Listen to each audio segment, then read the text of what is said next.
Засгийн газраас хэрэгжүүлж байгаа орон сууцчлуулах хөтөлбөр байгаа онохгүй хөгжлийн бэрхшээлтэй иргэдэд давшгүй даваа хэвээрнэ. Монгол улсын хөгжлийн бэрхшээлтэй иргэдийн тоо эрс нэмэгдэж аль хэдийн 108 мянга хол давсан. За энэ бол манай улсын хамгийн том аймгийн хүн амаас ч илүү тоо юм а. Тиймээс хөгжлийн бэрхшээлтэй иргэдийн асуудлыг боддоор харж орон сууцчлуулах асуудал яригдж эхэлсэн ч байнчгүй банзанчгүй гэдэг шиг болсон. Тэгвэл барилга хот байгуулалтын яам болон төрийн орон сууцны корпорацаас түрээсийн орон сууцн зорилтод бүлэг хөгжлийн бэрхшээлтэй иргэдийг бүртгэн гэх сургаар хонон өнжин дугаарлаж зогссон ч хараагүй дүлий тэрэгэнцэртэй иргэд бүртгүүлж чадаагүй байна. Танилтал групп байдаг хэдэн хүмүүсийг бүртгэсэн гэдгийг их сурвалж хэлж байна.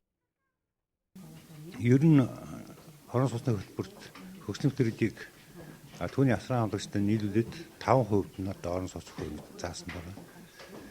Түрүүнд бид нар буян тухайн нэг дээр бас мониторинг хийсэн. Буян тухайн нэг дээр 70 одоо хөгжлийн төрлийн орохоос 51 хөгжлийн төрлийн орсон байна. Энэ орсон одоо иргэдийн маань дэд бүтцийн асуудал орон байртаа орох энэ боломжнууд хязгаарлалт байсан учраас бид нар мониторинг дүнгээ орон сууцны корпорацад хөргүүлж ирсэн. Дараа нь бид нар захиргааны шүүгт хандах мэдгдсэн.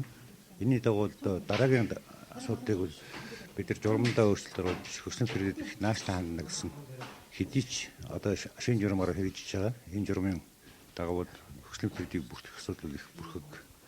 Тийм учраас хөгжлийн төрөлд маань бүртгэлд хамраж чадлагүй ингээд орон сууцгаа хоцрох ийм нөхцөл бүрдэж байна.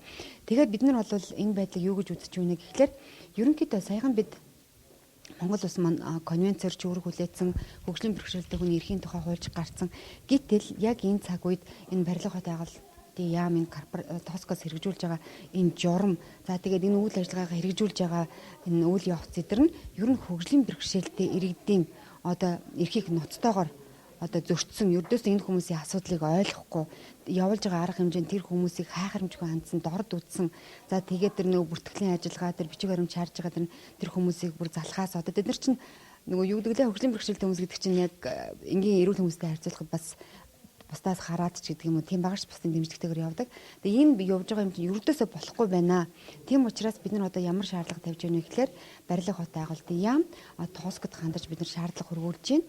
Энэ маань юу гэхээр энэ төрөөсөө орон сууцны журам бусад журмаа эргэж хараа өөрчлөө энэ тэр 5% гэдгээ нэмээ бусад тэр болохгүй байгаа бүх заалтуудаа өөрчлөө.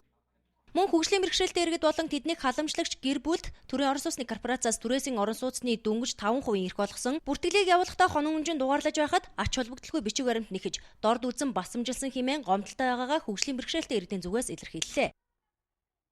Яг одоо хөгжлийн бэрхшээлтэй иргэдээс нийтдээ одоо тухайн өдөр бүртгүүлсэн болон 31 өдөрт нийтдээ 53 иргэн бүртгүүлж манад материалыг ирүүлсэн байна. Тэгээд яг одоо материалын хүлээж авсан 53 иргэн байна гэсэн ингэж ойлгож байна тийм. Тэгээ энэ одоо хөгжлийн бэрхшээлтэй иргэдэд яг тухайн одоо хөгжлийн бэрхшээлийн дээр одоо хөдөлмөрийн чадвар хадгалахын хуваар нь ялах боломж бол биднэрт байхгүй. Төрийн орон сууцны корпорацаас бүртгэлийн үйл ажиллагаа дууссан. Хөгжлийн бэрхшээлтэй иргэд болон бусад зорилттой бүлгийн иргэдэг аль болох бүгдийг хамруулахыг хичээсэн. Одоогийн байдлаар түрээсийн орон сууцнд орох шаардлага хангасан 2152 иргэний бичиг баримтыг хүлээн авсан. Эдгээр иргэдийг суглаагаар сунган шалгаруулан 4-р сарын 10-нд суглаагаар байрны эрхийг олгож эхэлнэ гэлээ.